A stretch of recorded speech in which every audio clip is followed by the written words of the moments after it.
Mungesa e opozitës nuk ka rënë sy në këtë seancë plenare, pasi debatet kësaj here janë zhvilluar brenda mazhorancës, konkretisht në radhët e Partisë Socialiste. Shkak për debate në këtë seancë është bërë neni 15 i buxhetit 2015, për të cilën deputeti Bashkim Fino kërkoi që numri i punojësve të Agjencisë Mbikëqyrjes Territoriale të rritej nga 8 në 12 inspektor. Kjo ka sjellë kundërshtinë e kryetarit të Komisionit të Ekonomisë. Propozimi që ne kemi bërë në komision kanë qenë 12 punojës nga një për çdo qark për implementimin e kësaj, pra nga 8 ve 12.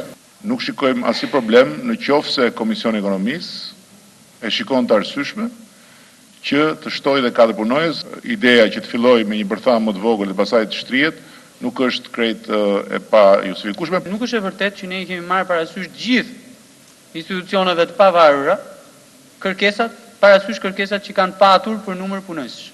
Po i përmend prokurorin këtu, si është marrë parasysh. Puna e agjencisë fillon me një herë me 8 njerëz, po mirë me që jeni ju i Zoti, urdhërohet me po mirë pa merak, ja u jepi Zoti, ja u japi Zoti. Ndonse amendamenti Finos nuk ishte paraqitur 24 orë para në kuvent sipas rregullores, Fino ka mundur të marrë mbështetjen e deputetëve të tjerë, duke votuar pro propozimin e tij. Por ky vendim ka shkaktuar largimin e Erion Braçës nga salla. Kush është dakord me riformulimin e nenit 15 për ato 3 pikat që ngriti zoti Fino që dëgjuam të gjithë këtu? Miratohet amendamenti i zotit Fino? Ju lutem.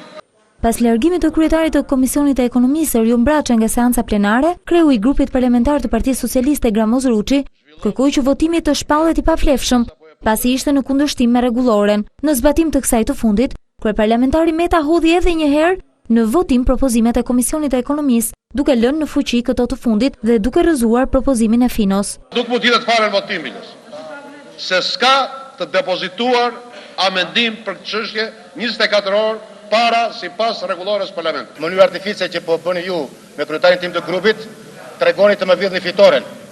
Po tani unë besoj se fitoria është fitore. Ne kemi shtuar punës të dunjas në çdo institucion.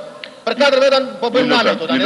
Edhe po më nxjerrin rregulloren plan të parë dhe ndaj s'ka votuar. Ne atë unë moralisht kam fituar. Votimi u bë, ju e deklaruat fitore. Faleminderit. Unë jam i detyruar të respektoj në mënyrë strikte rregulloren e kuvendit.